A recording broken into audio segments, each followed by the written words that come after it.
news. From bureaus worldwide, this is FSN. Yeah, thank you very much, Ollie Barrett. Thank you. Welcome to Monday's Richie Allen Show. It is the 10th of June 2019. Mixed day weather-wise. There are weather warnings for the country, though. Aren't there? Didn't I hear on the BBC this afternoon? Biblical rain coming to the country over the next few days. Apparently met weather warnings and all of that. Good to be with you at Richie Allen Show on Twitter if you'd like to drop me a note. Welcome back to the most listened to independent radio show in Europe. It's your Richie Allen Show.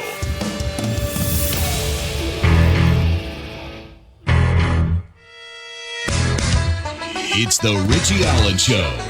Broadcasting live on richieallen.co.uk and multiple platforms around the world. And now, here's your host, Richie Allen. Yes, I was editing feverishly there. I was editing feverishly right up to the top of the hour. It is live on Fab Radio 2, triggerwarning.tv, my own website, richieallen.co.uk, and many other platforms as well. It is Europe's most listened to independent radio show. Look forward to hearing from you. It's just a you and me and thee this afternoon. Got a lot of very interesting stories to tell you. A lot of interesting things in the news outside of the Conservative Party leadership contest, although we will focus on that because there were a few laughs in there. A few giggles today. I think you need a laugh on a Monday, don't you? Well, I certainly do. So we'll have a few laughs at the Tories in a few minutes' time. Why not? Why not? Why not indeed? One or two of them launched their campaigns today. Launched them. And we might grab a bit of sound from there. I really was editing while the news was going on. Was proud of myself. Took me back to my mainstream days. What it was there was, there's a lot going on domestically at the moment. And there were things happening. And I was trying to do bits and pieces and answer the door and deal with people and all the rest of it. So I was editing while Ollie there was giving you the news. Well, the news. I love Ollie and Catherine and all the rest of them, but maybe it's not the real. Maybe it's propaganda. Maybe, who knows? So I've not even opened Twitter yet. I'm opening Twitter now. Twitter.com, look for @Richie Allen Show. We just bring that mic up a bit there. Yeah, that's a bit better. I can hear you better now. And I put a YouTube live stream on this morning. I'm going to say nothing about it. It was a little response from me to the lunacy of the carry-on over the weekend with the ultra-Zionism and all of that. All right? Which I would never have engaged with if it wasn't for the bad weather. The weather was horrendous over the weekend and we were indoors, us outdoorsy people. And it meant that I engaged with some pretty nasty types. And I did a video this morning on YouTube. It's all laid bare. Share it with people. Watch it if you want. If you want to know what I really think about Zionism, what I really think about Jews in the UK, but Zionist Jews in the UK, and the influence they attempt to wield on freedom of speech and on freedom of thought. It's all in there. Check it out on my YouTube channel. Right, okay. Now, straight off the bat, here's a story just for the laugh. It's Monday. So we should do one or two more light-hearted pieces on Monday. This is in the Daily Mail today. And I cross-referenced this because I didn't believe it. I didn't. BBC spends 150,000 The BBC spends 150 grand on a series of positive hope punk podcasts to help millennials who are worn down by bleak, dystopian, grimdark dramas feel more optimistic. The BBC has spent 150 grand on hope punk podcasts. Hope punk. What's that? Because they want to help millennials who are worn down by bleak, dystopian, grimdark dramas. They want them to feel more optimistic. What kind of fuckery is this? Oh, it is proper fuckery. Millennials are worn down by bleak, dystopian television shows. And it is giving them anxiety. This is not a joke. Many of those genuine trollers of yours truly over the weekend, and there were a few genuine ones. When you looked at their pictures on their Twitter accounts, they were very young. The screamers, the protectors, the virtue signalers. Apparently, television is too grim for them, and they're feeling very anxious about it. Now, the Mail reports today, the Daily Mail that is, that hope punk is a term that was coined in a viral blog post in 2007. And hope punk describes stories that have a message of hope and positivity. Yeah. And grimdark are stories like The Walking Dead and Breaking Bad, which have a cynical and apocalyptic theme. It's having a massive effect on millennials. So the BBC says, well, we've got to balance it out. Got to get some hope punk stuff on there.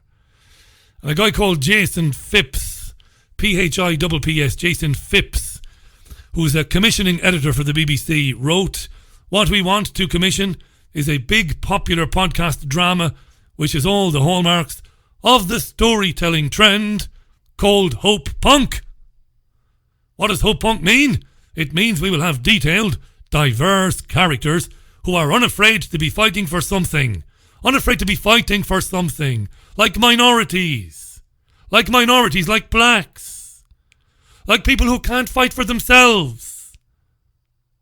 We want these characters to choose hope even when things are bleak. This is no joke. This is your future. This is the world that we live in. Hope punk. Oh, Mary and Jesus and Joseph. And Jesus wept, didn't he? Didn't Jesus wept? Didn't Jesus weep? He didn't so much as weep as collapse on the floor in a massive gelatinous goo. My God, it's at Richie Allen Show on Twitter. Good morning to Patrick. Good morning to Gail. Good evening even. It might be morning where they are, but I think they're in the UK. Good evening to you both. And to Paul, who's tweeting me now. Patrick says, Richie, you love the confrontation. I neither love it nor do I dislike it. Patrick, it's water off a duck's back to me. Grew up in a very volatile situation when I was growing up. Might have hinted at that before. Very volatile. People were coming at me physically and in my face when I was a very young boy.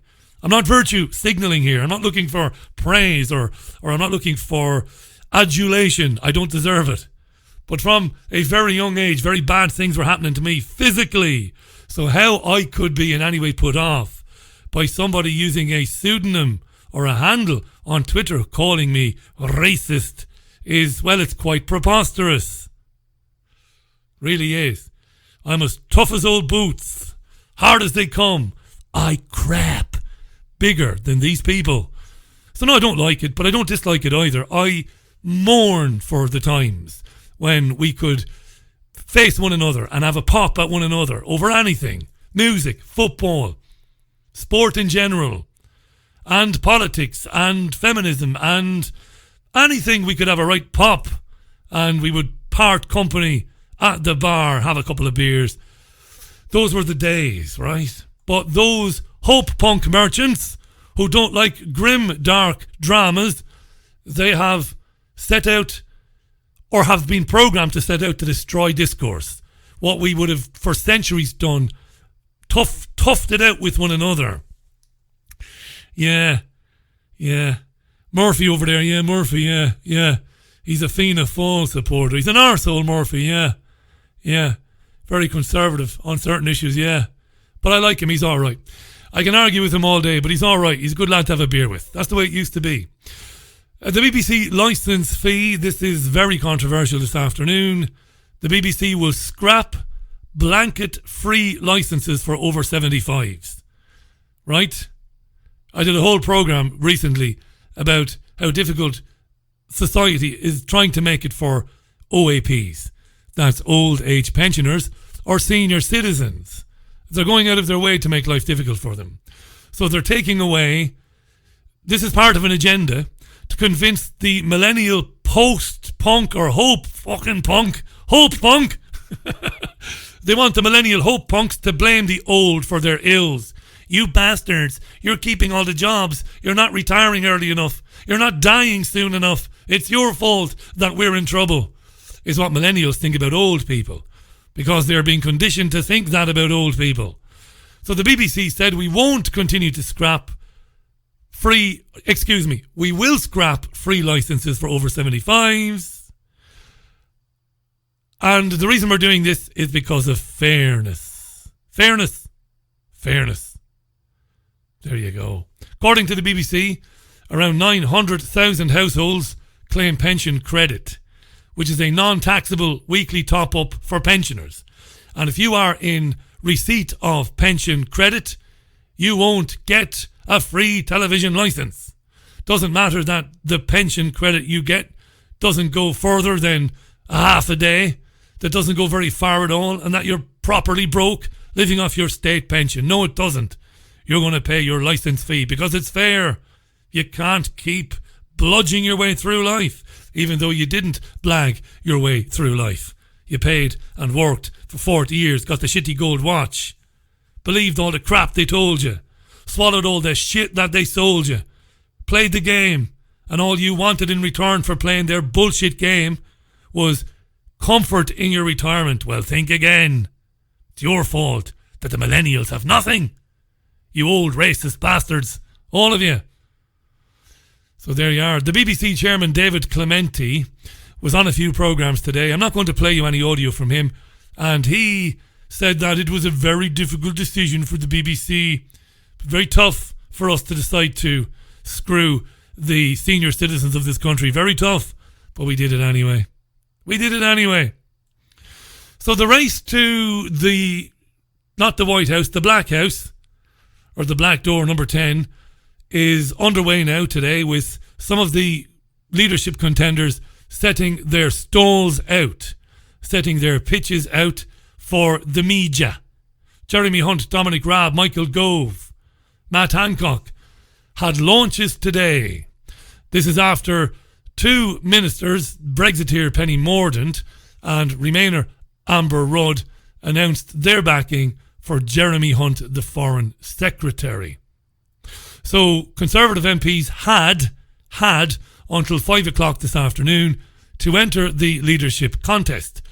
But that chance has passed them by now, because it is 16 minutes past 5 as I speak with you.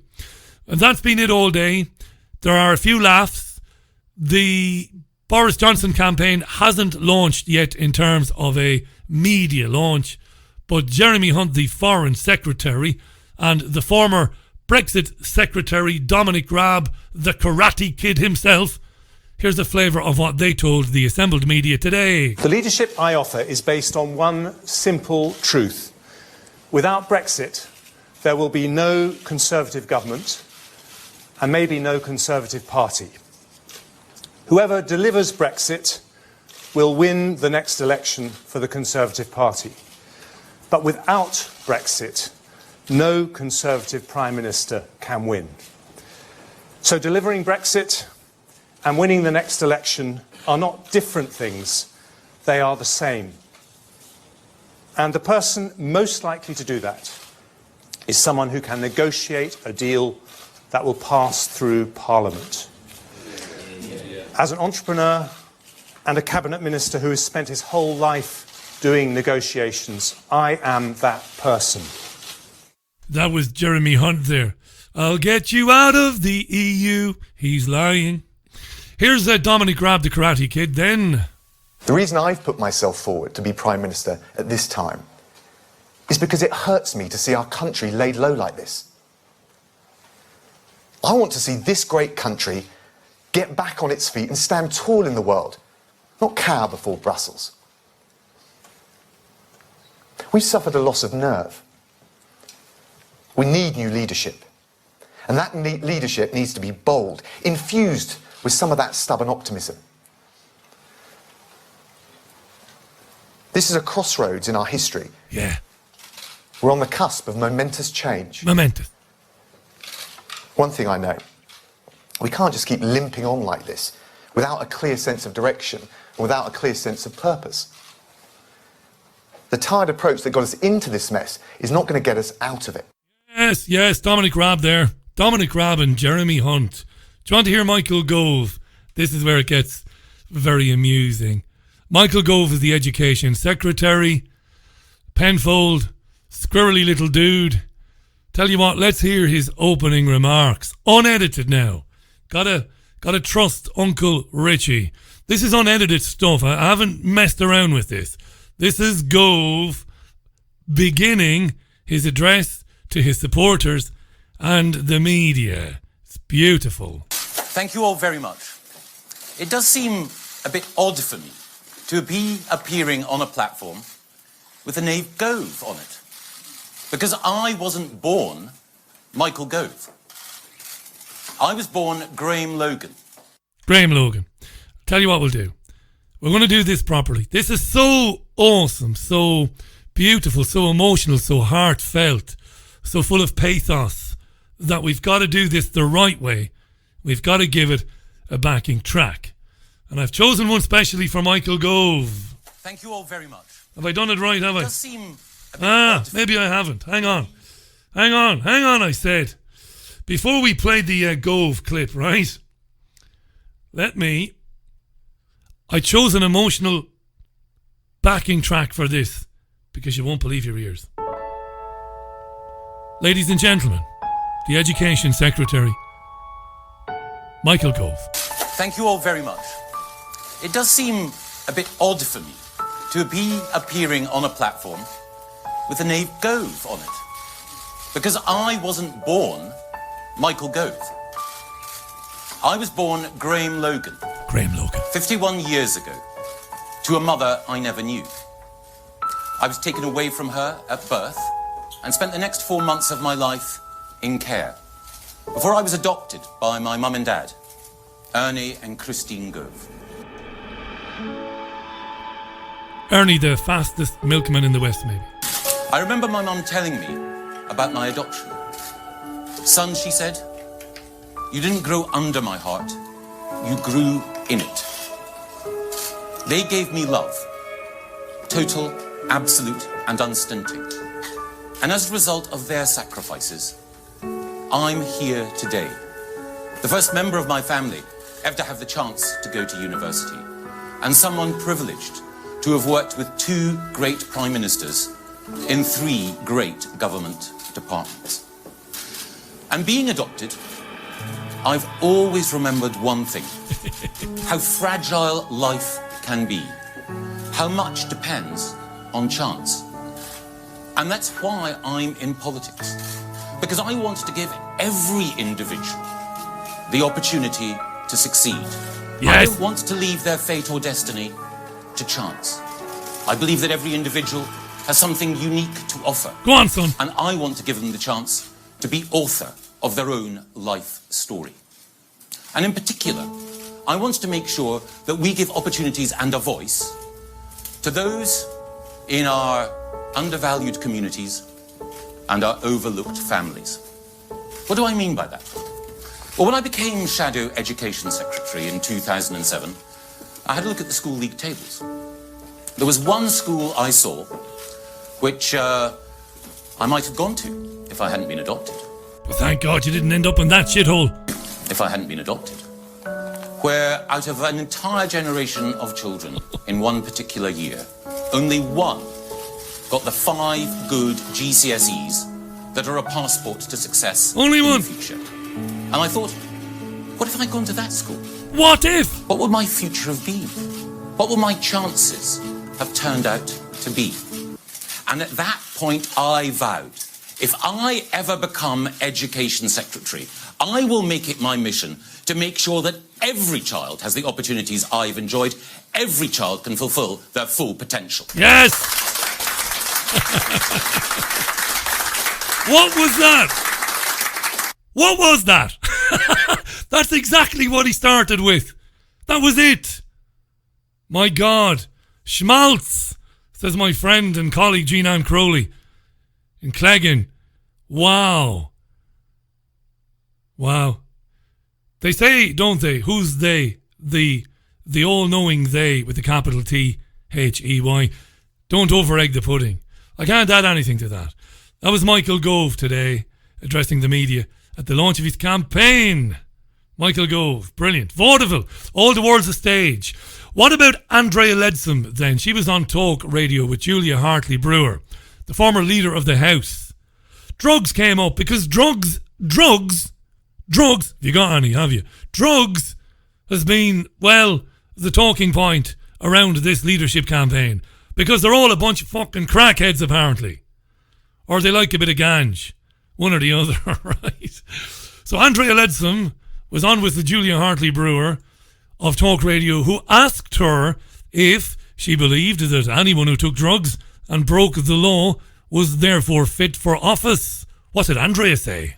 Well, I think there is a very serious issue around drugs and frankly drug crime in this country. I'm an absolute advocate of keeping strict laws around drug taking. Of course, there are so many victims, those who get caught up in it. There's problems with human trafficking, with knife crime, gang crime, county lines problems. So I'm absolutely clear we need to keep our strict laws. Even though you broke those laws. Well, yes. I mean, I tried. Yeah, exactly. I tried cannabis at university. I deeply regret it. I'm not proud of it at all. But why not? Why are you not proud of it? You did a bit of ganja at university, you half-baked bat. What's wrong with you? I never did because, well, I was a bit of a square. With me, I don't like smoke. I've said this before, I don't like it. The thoughts of inhaling it, I don't like it, so I never tried it, right? Maybe that's why you're such a stiff. Maybe, but I didn't. But I have no problems with people who use it and people who did use it. Why would you go on with that bollocks? Did they really believe that people can't see through that? I deeply regret it. Why? Why? Did you have a good time? Did you? Did you get laid, Andrea? Did you? Just a little bit. Were you listening to Bob Dylan? Were you? Had a few spliffs, did you? Yeah. What's wrong with it, love?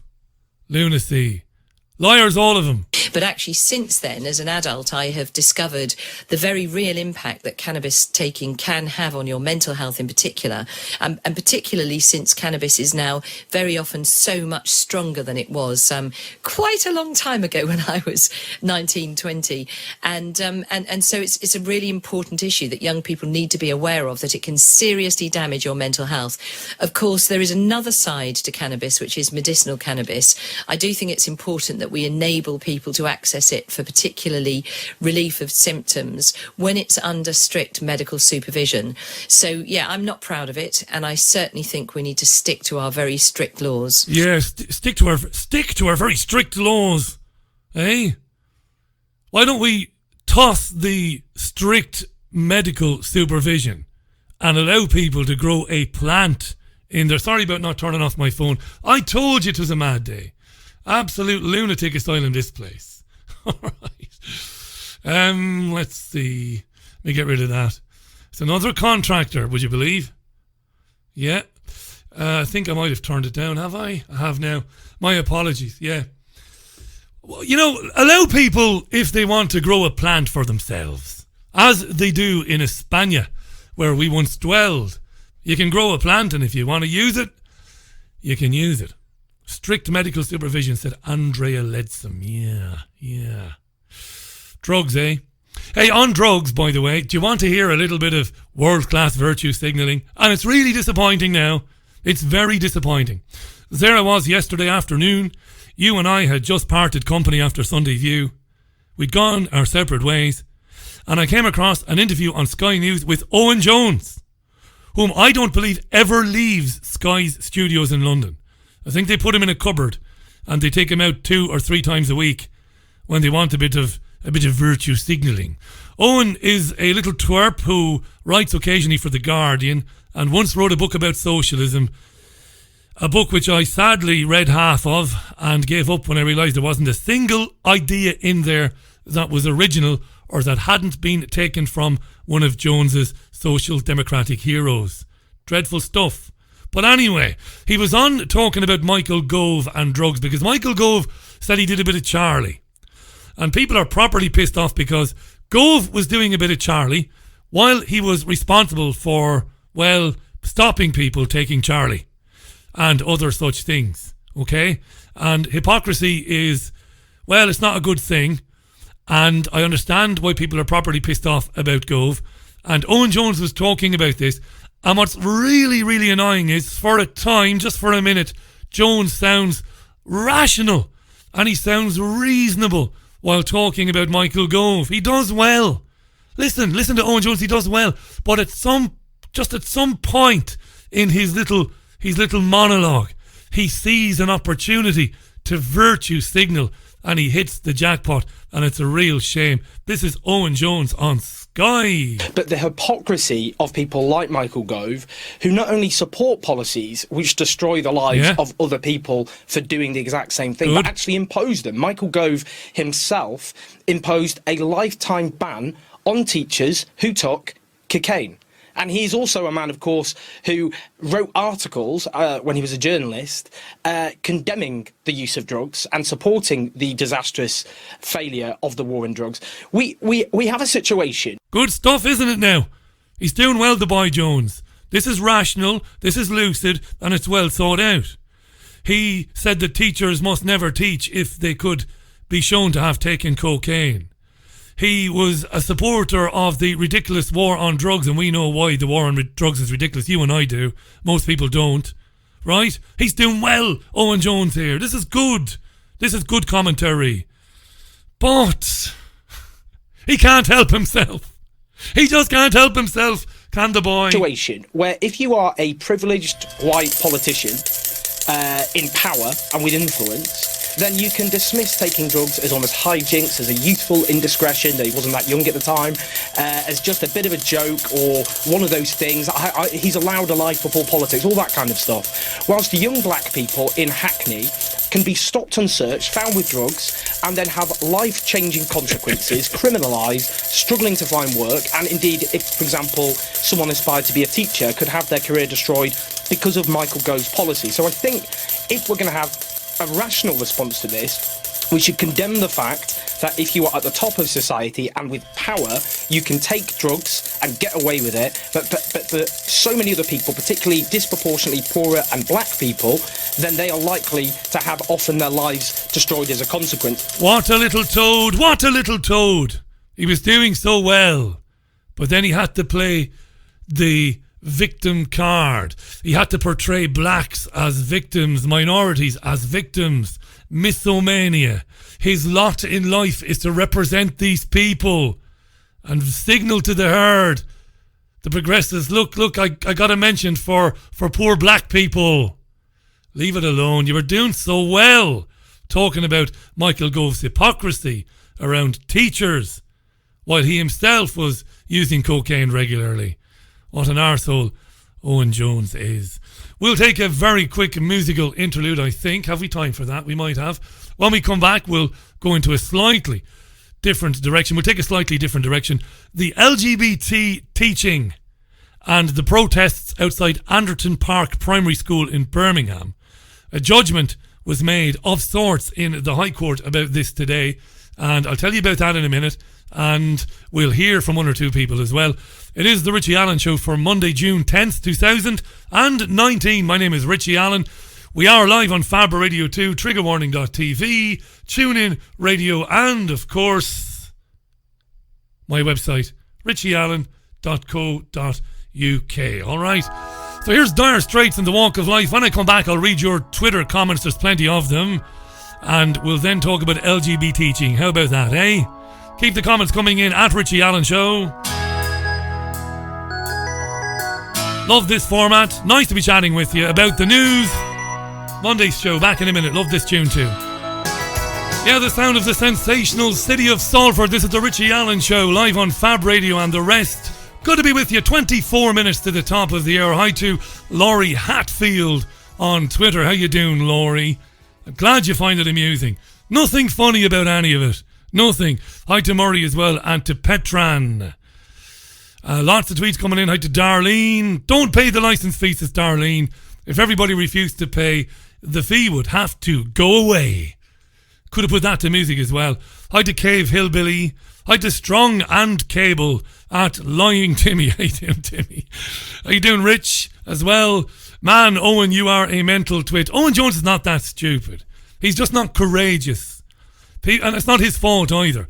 I lampoon Jones, and I never miss an opportunity to have a pop at him, which could be construed, would be construed by his peers and his cohorts as bullying, but it isn't. It isn't, but maybe it's a bit mean-spirited sometimes. I can't help it. Paul says, I hope you're right about him being kept in a cupboard at Sky, Richie. I have visions of him in there with the Gimp. Who's the Gimp? Adam Bolton, maybe. I have no idea. Shouldn't have said that. Hi to Faisal as well, and to Moinga, who was waiting for Andrea Leadsom to say, but I didn't inhale when she mentioned cannabis. Who advises people like Andrea Leadsom? Who? They spend a lot of money on political advisors. They do. Some of them become really famous and obviously enjoy and exert a very serious influence over the candidate. Think of George Stephanopoulos and Bill Clinton, right? Think of where George Stephanopoulos was back in the day. And we know all about Alistair Campbell, of course. And surely in this day and age, your political advisor would say, Andrea, when cannabis is brought up, you say, I was in uni. Yes, I smoked a bit of weed. Do you apologise? No, I don't apologise for it. I smoked a bit of weed and it mellowed me out, man. It really chilled me down, man. And that's it, and you just move on. Julia Hartley Brewer probably imbibed herself. But it's the lies, it's the lies that people are tired of. Rich says, what a load of crap on all fronts. Some people can't take ganja, but most love it. Makes you peaceful, not violent, and would create wealth and tax revenue, says Rich. I agree with that.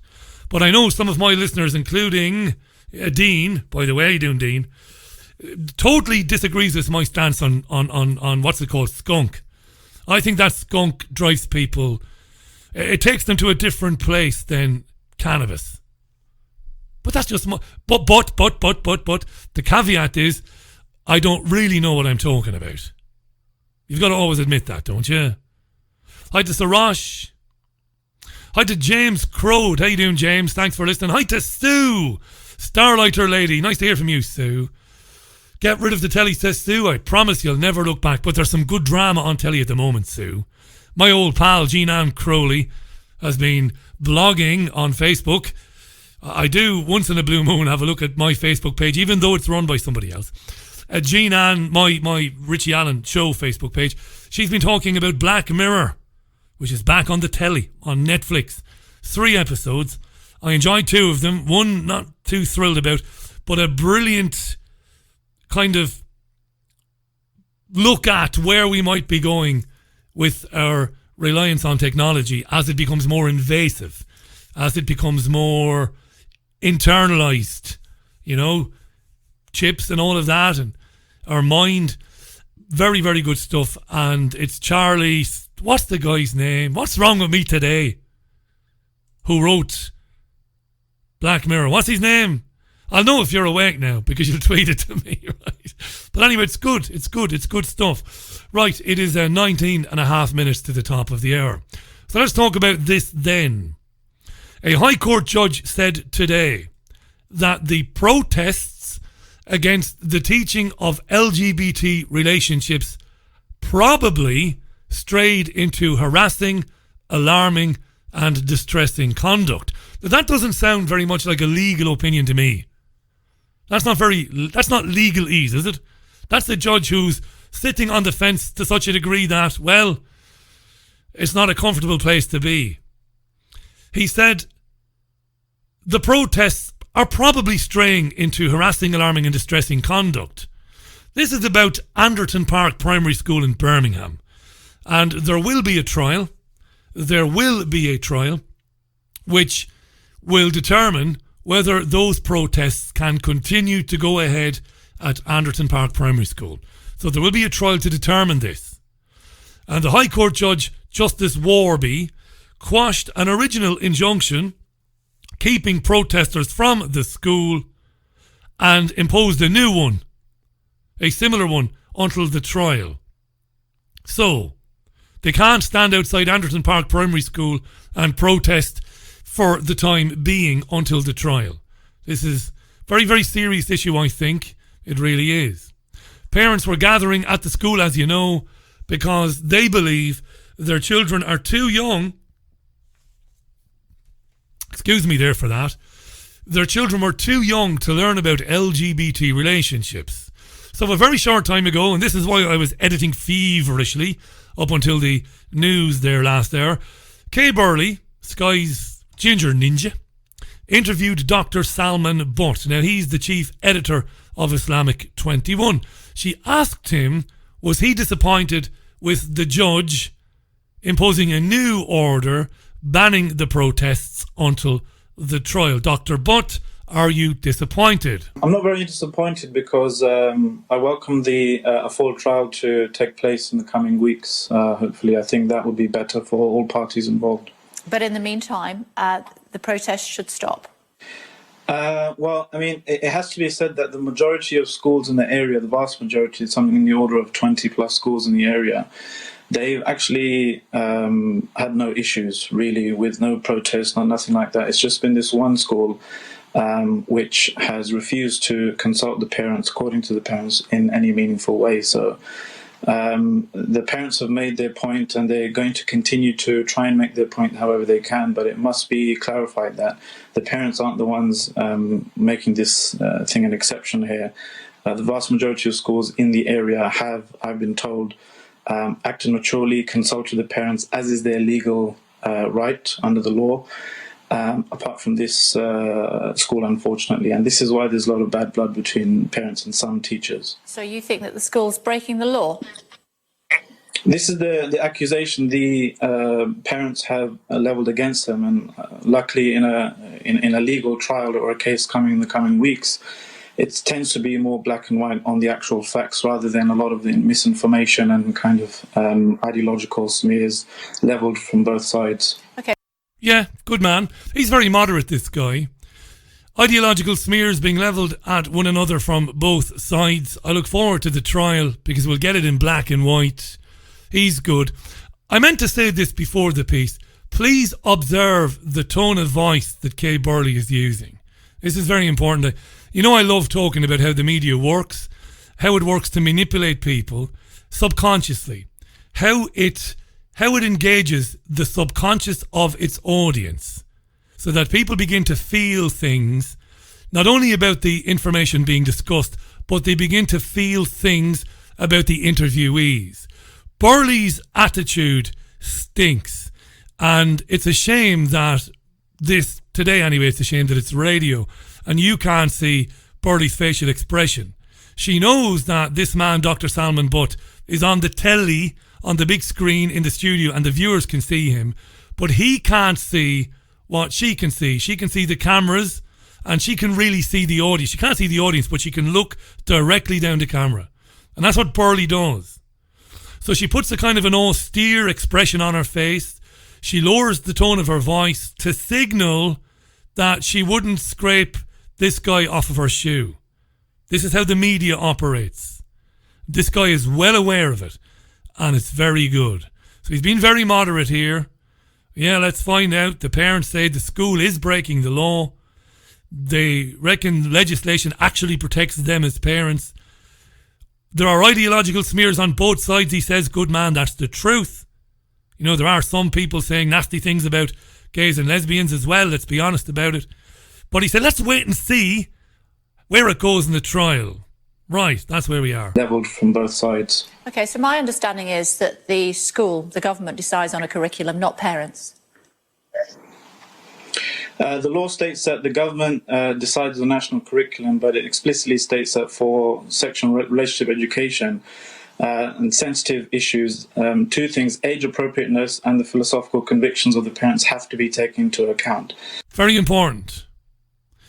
Age appropriateness and the philosophical, age appropriateness and the philosophical convictions of the parents must be taken into account. This is enshrined in this lunatic asylum, I would say, idea, legislation, paperwork, okay, this plan.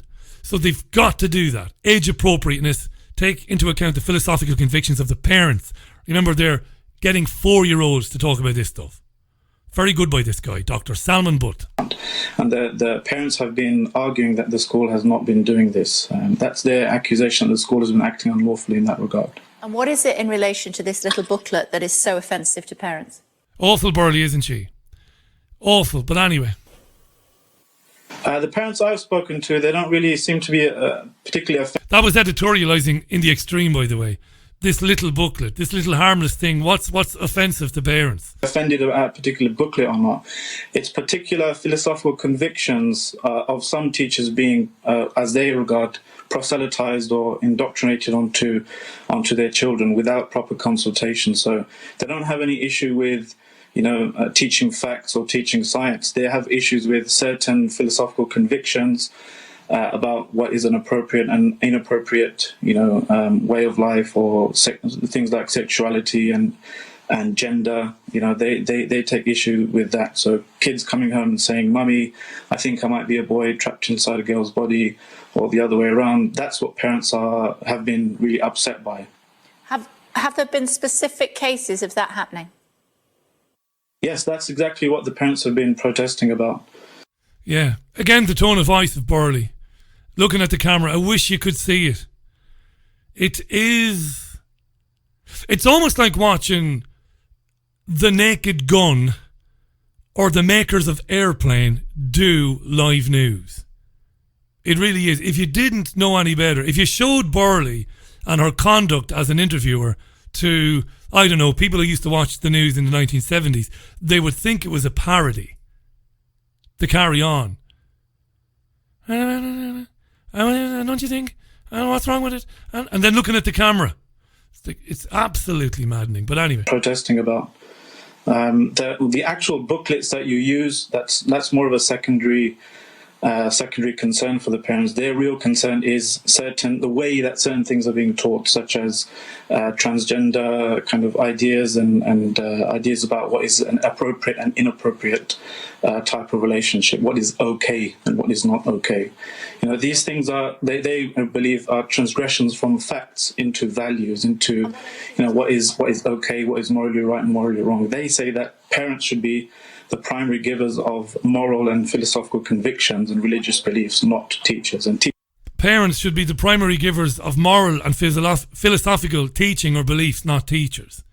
And they are concerned about things like transgender, telling them what the parents do not accept as fact. So the parents are upset that their children are being told something that is unscientific. Namely that you can be born with male sex organs, but in fact you might really be a woman. And the parents don't like this. And it isn't just parents of Asian children either. We know this. It's weird this, isn't it? I said this to some of my more conservative guests in recent weeks. It's bringing people together.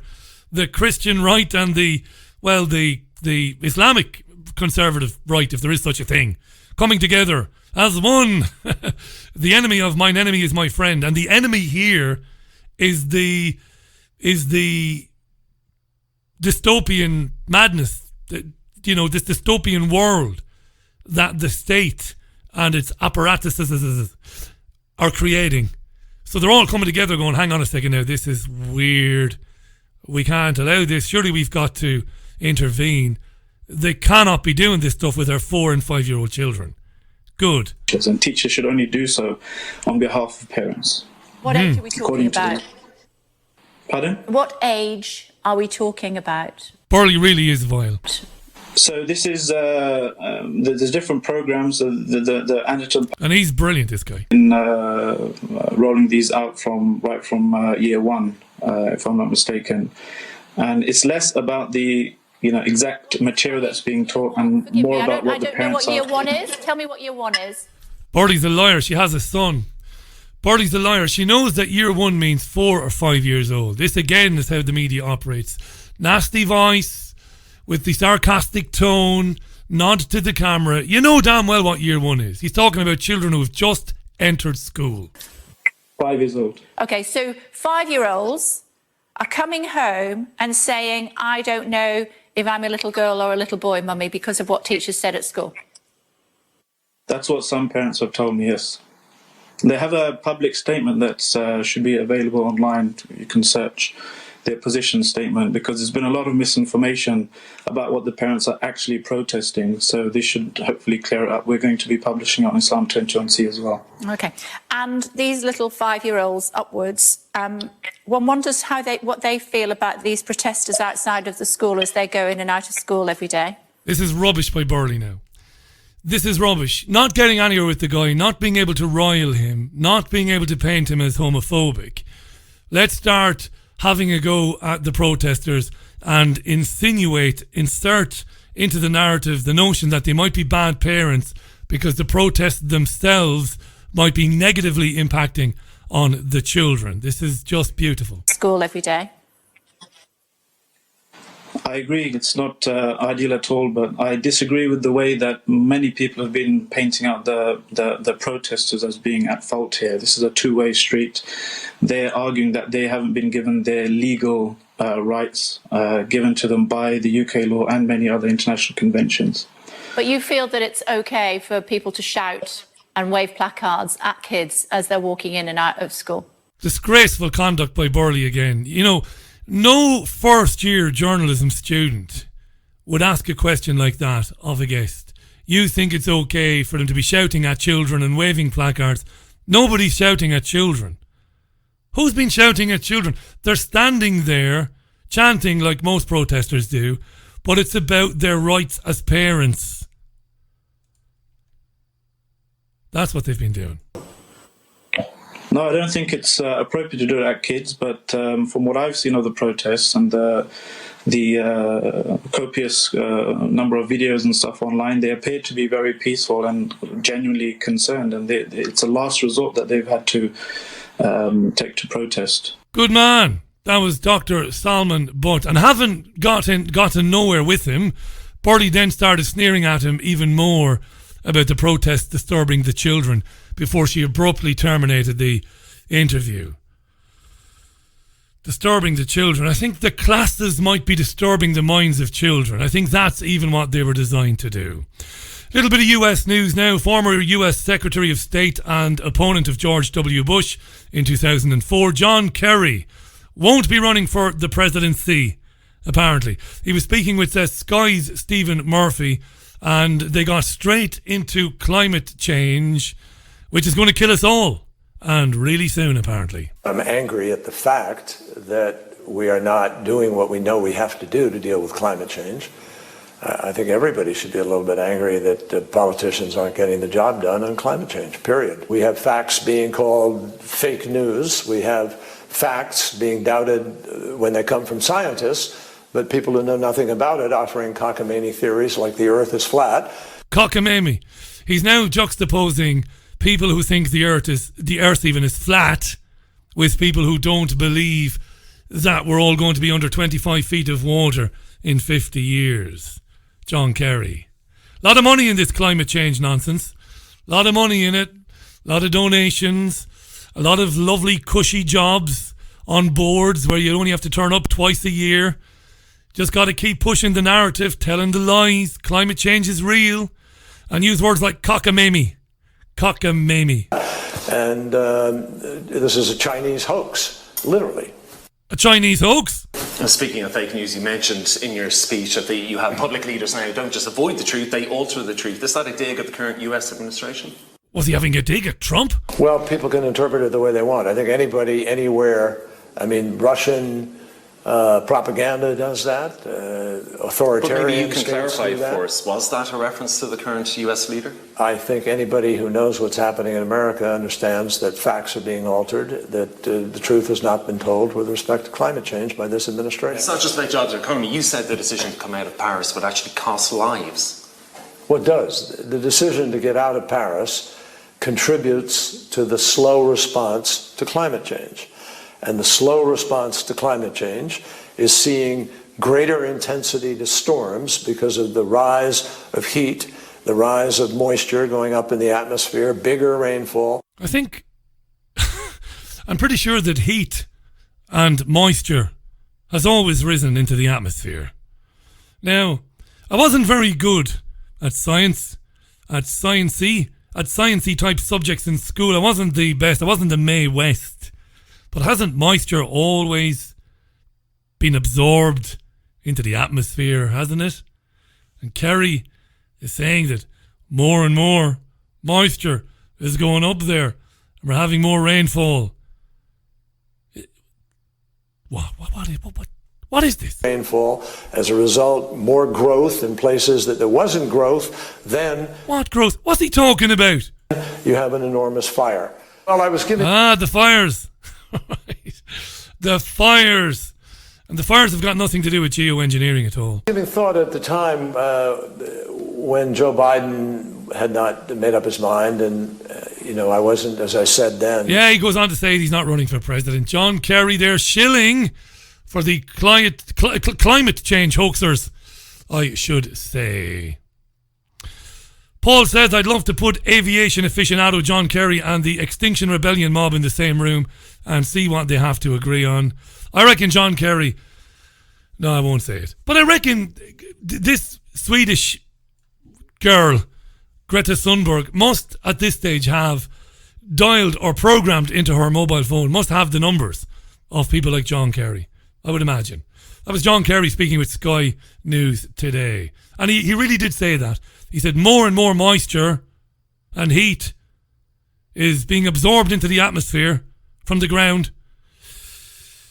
Coming up for the top of the hour, we've got another 10-15 minutes or thereabouts on Monday's Richie Allen Show. Thanks for listening to it. It's always good to do this type of show. We will take another musical interlude just to give me a break, and it's George Michael.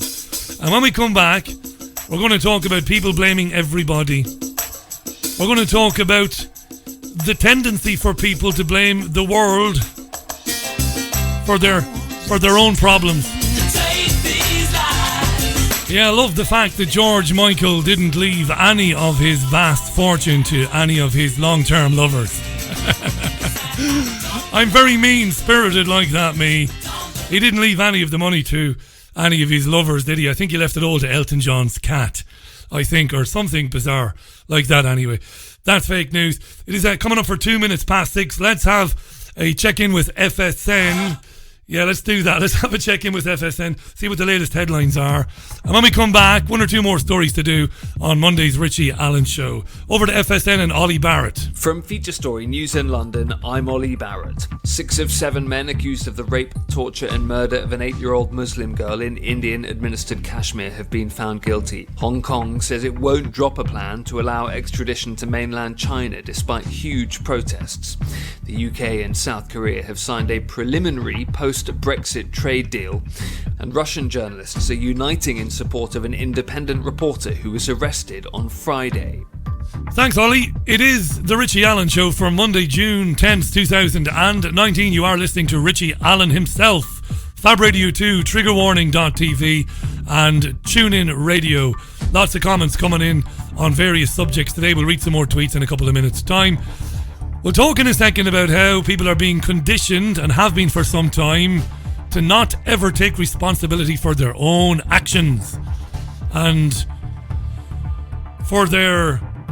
not take responsibility for themselves. Very interesting story that highlights that in the UK media today.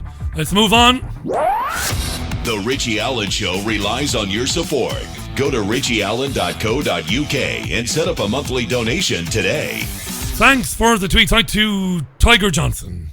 Murray tweets, water vapour is the most prolific greenhouse gas. Very good. David says, GM, whisper a verse, then speak melodically, then shout a bit. Don't know what that's about, but I read it anyway. You see, this is the thing, we're not doing it in real time. There is a 10-second delay from the time I say my bull spit and you hear it. It's about 10 seconds, I reckon. That's the average delay for the stream. So, right, let's talk then about how nanny-stating and this culture that has been introduced to our collective thinking, our collective consciousness, this notion over the years that we need to be protected from ourselves, and this thinking has led to people losing the ability to take control of their own lives and to sometimes look in the mirror and say, right, you need to change what it is you're doing. You're not in the best of health, for example, and you need to deal with it. And you need to take responsibility for it, right? As yours truly did about 2.5 years ago. For the 4th or 5th time in my life, I realised that I was overweight. And that, far from being worried about what people thought about me, I knew it was unhealthy. And as a natural athlete, not a good one now, not a good one, but a natural one, somebody who was always fit, I knew that I needed to get back out on the road, which I did. All very good. But these days, increasingly, people are looking elsewhere for where the blame lies for what's wrong in their lives. This is demonstrated brilliantly today in a clip I heard on the BBC. Adrian Childs is a television presenter who's worked for the BBC and ITV, and he recently went public about his heavy drinking. He was very honest about it, saying that he began to wonder, what stage do you have to, say, well, hang on a second, I'm somewhere between somebody who drinks excessively and full-blown alcoholism, kind of alcoholic, whatever you want to call it. And he began to have a look at it because of the extent of it, right? Having quite a lot of drinks after work every day and every night, apparently. Adrian Childs. So he was talking with a woman called Claire, and Claire is a punter, somebody that contributed to the documentary, and she wants labelling introduced to alcoholic beverages. She wants labels to clearly demonstrate what the alcohol might do to you and how many units are in it. And I think, they say the older you get, the more to the right you do lurch. But I don't think that's the case with me. I believe this is a perfect example of what I've just described. Have a listen to what she says. Oh, well, I bloated up 2 days later. I just couldn't move with the pain. We went to A&E and I was on the bed being wheeled up the corridor, and all I saw was the liver unit. Yeah. And it was at that point I knew. So she gave up then. Good. She was being wheeled to the liver unit, saw it, and said, right, I'm going down a bad road. The doctors told my husband I would have had 10 days left. So from that moment, since you saw that liver ward sign, you haven't... Not a drop. Not one Have you drop. come close? No. Honest, no. Or you? Do you know what? When I was drinking, I had absolutely no idea, and I still really don't know. I'm not clear what a unit is. If it said on the box, and if it mentioned the liver and the body, like a picture of a liver, what it's doing to my body, I would have actually thought that I would have thought twice. So who makes you angry? What makes you angry? It is the industry. Because I know they need to make their money, fair dues, but come on. What kind of fuckery are you? It's the industry I'm angry with. My liver nearly failed because I was drinking excessively. But it's the industry's fault. It's not my fault. Because God knows, nobody knows that drinking alcohol excessively has adverse effects on the liver, as well as other organs in the body. Nobody knows that, surely. So it's the industry's fault. And I just thought today, I know it's a small story, it's a throwaway item at best, it's an and finally, but I thought there is a wonderful example of how society is being transformed slowly but surely. I am inconvenienced by the fact that I have fucked up my liver. Gotta blame someone for it. The industry. And the industry has now got to put, like cigarette boxes have had to put images of diseased lungs and kidneys. Now we've got to get the industry to put horrible pictures on bottles showing people this is what can happen to you if you aren't able to control when you imbibe. Who'd have believed it? Some of my listeners are older than me. Did you ever imagine it? That we would evolve to this? You are angry the fact that you had to have an operation to save your liver. And you blame the drinks industry for it because they're positively spooning the drink, aren't they? No, they're not. Next thing is, let's have minimum pricing. Let's price people out of buying a drink. That'll be the next thing. Oh, be Jesus. Now to something more serious. We might finish with this. It's coming up for 10 minutes past 6. You are with your Richie Allen Show. I am Richie Allen. Thanks for the tweets this afternoon. Back to a full 2-hour show tomorrow, about 90 minutes today. I will be with you at 9:30 tomorrow morning doing the newspaper review on YouTube. Didn't have any streaming issues this morning, and that's good. And I hope that will continue. There is an engineer coming to the house on Wednesday to visit the studio to see why the upload speed is so problematic and it's dropping all the time.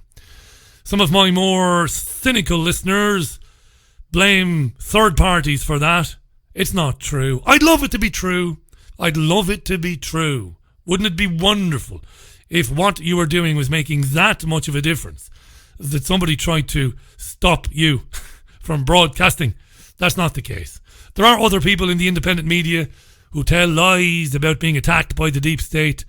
They're liars. Don't believe them. It's not happening. What they do is they marginalise the reach of programmes. They don't have to stop you broadcasting. They don't care. Right, mini rant over. This is important. Baroness Julia Neuberger has a new book out, and it's called Antisemitism. There you are. And she spoke with Adam Bolton this morning, because Sky, I think more than any other news outlet, is spending a lot of time talking about Labour and anti-Semitism, and they are broadening this out and claiming that anti-Semitism is now absolutely endemic in UK society. It's everywhere.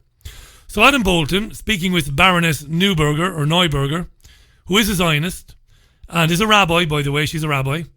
Good stuff, good for her.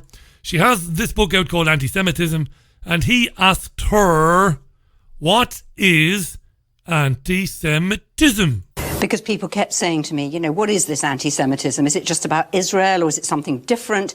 And a lot of people, very well-meaning people who weren't Jewish, and indeed quite a lot who were, didn't seem to understand what the difference was between anti-Semitism and anti-Zionism. And I've tried, I don't necessarily think I've succeeded, to draw some lines. Okay, what is anti-Semitism?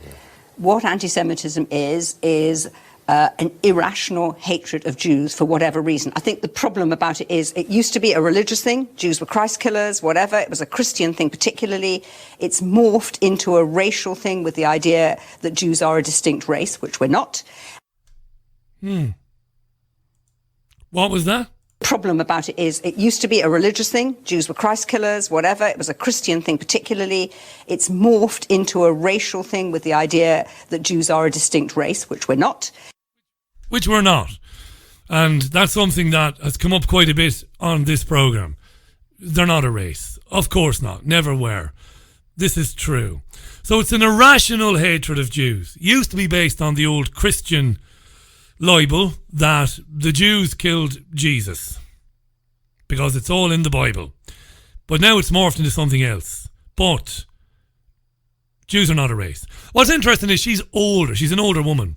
And it's older Jewish folks that will say Jews are not a race, because they remember back in the day when you had the Ku Klux Klan and white supremacists who used to, probably still do, blame Jews for every crime ever committed, every problem. And Jews at that stage countered that by saying, well, we're not a separate race of people. So usually older people like her would say, look, we're not a race. Thought that was worth you hearing. But there's some more interesting things in here. And it's led to Jews being treated as an ethnic or racial group. What isn't anti-Semitism? Right, good question, Adam. So what doesn't constitute anti-Semitism then? So legitimate criticism of Israel. Legitimate criticism of Israel, she says. This is one that really pisses me off. How does a Zionist get the keys basically, to unlock what is and what isn't legitimate criticism of Israel? You're an Israeli supporter and you're entitled to be. But how or what gives you the right to say what is justifiable and what isn't justifiable? when it is your very belief in the state of Israel that is being challenged. You've got a dog in the fight, love. You can't determine what is and what isn't legitimate criticism. This is really important stuff here. Which might be anti-Zionism, it might not, but it might be anti-Zionism, is not anti-Semitism. So anti-Zionism isn't anti-Semitism, we know this. Move on. It's when it morphs into a blast of sheer hatred that When it morphs into a blast of sheer hatred, how does it do that? How does despising what the state of Israel does, what it does, how it acts, how does that suddenly go from completely opposed to what Israel does to a blast of sheer hatred? This is new to me, this. Arguably is anti-Semitic. So by those standards, Lisa Forbes, who retweeted this message about Zionist conspiracies, was she being anti-Semitic? Yes. Right, so Lisa Forbes is the MP, Labour, newly elected in Peterborough, the by-election. Bolton said so. She liked a tweet that talked about Theresa May's Zionist overlords or something like that. So by liking that tweet, is Lisa Forbes then anti-Semitic, which has come to mean, even though it is the bastardization of the English language, it has come to mean hating Jews. So does she hate Jews? Yes, I think she was. I think when you start talking about a Zionist conspiracy... But there is a Zionist conspiracy. See, you're playing back the old protocols of the elders of Zion. Oh, Jesus Christ. I bet you Lisa Forbes has never heard of the protocols of Zion. The protocols of the elders of Zion. That's right. Bet you she never heard of it. Which is a fake publication put out by a very orthodox Russian priest back in the beginning of the 20th century, which alleges that there's a worldwide Jewish conspiracy, so-called elders of Zion, hence the quotation, and that says that they want to take over control of the world. Is it's it rubbish. possible to be anti-Zionist, i.e. believe that there shouldn't be a Jewish state of Israel, and not be anti-Semitic? Good question, Adam. You really should have picked her up on this whole protocols of Zion nonsense and asked what did that have to do with Lisa Forbes, but you're not much of a presenter, Adam. But that's a good question now. This next question, very good. It's possible. Is it just possible? Is it just possible that people who are opposed to the state of Israel are not what you would describe as anti-Semitic? Semitic. It's quite difficult to believe there should not be a state of Israel. No, it's very easy, love. Very easy. It's been my belief for my entire adult life. Israel shouldn't exist. I've explained it a million times. The agreements that led to the creation of the State of Israel were null and void in international law. So it's not difficult to believe that it shouldn't exist, but it does exist. It's there now, right? We're stuck with it, right? The least it could do now is obey international law, like. Given the state of Israel has existed for 71 years, and to argue that this state, alone of all others, should not exist, because then you're saying Jews have no right to self-determination. So we're saying that Jews have no right to self-determination. But if Jews are not a racial group, if it isn't a race or an ethnic group, why should it have the right of self-determination to just rock up to a country that it doesn't have any genuine historical links to or with, and kick out 1 million people in the first couple of years and say, this is our land now? By that logic, I can assign myself a new identity group, build one, and invite thousands of people to join me, and then later on millions. And we can say we have the right of self-determination, and I'll tell you what, Tunisia is our country. Why? Well, because it was promised to us in our biblical text. That sounds childish, it sounds trite, it sounds immature, doesn't it? But it's true. That's what Israel did. That's what Zionist Jews did. Self-determination. God told us that this was the promised land. It was our land. God did. Read Golda Meir. Therefore, we'll come into it. We will displace nearly 900,000 indigenous people, and we will begin ethnic cleansing programs, and eventually we will virtually wipe out all traces. Not quite, not yet, of those people, of the Palestinians. That's what she's saying. Bolton is saying, well, can people who are totally opposed to that and the creation of the State of Israel, can they be, well, not anti-Semitic? And she's given a fairly pathetic explanation of self-determination and the Jews' right to the land in Palestine. And that, but unlike any other people, what is okay may not. Now she's going to tell us what's okay now. Not like it, but what's okay is to be trenchantly critical of the Israeli government. But if So you can be trenchantly critical of the Israeli government, but you are never allowed to talk about Israel as a country, how it came to be, and what it does in terms of ethnic cleansing. Because I guarantee if Bolton had said next, okay, so you say it's okay to trenchantly criticise the Israeli government, is it okay then to use terms like ethnic cleansing?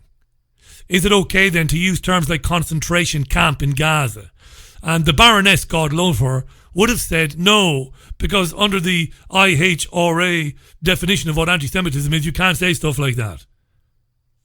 This is what Gilad Atzmon wrote about in his book Being in Time, about how the Jewish left has come to take on for itself the responsibility of deciding what is acceptable when talking about Israel and what isn't. And it's in glorious Technicolor on the Adam Bolton Show this morning. If Jews are not a race... If Jews are not a race... Why should they be identified with a state? Exactly. If Jews are not a race... Bolton was skating on pretty thin ice there today, I would have thought, when he asked that question, if Jews are not a race, why should they be given a state? Or why should they be identified with the state?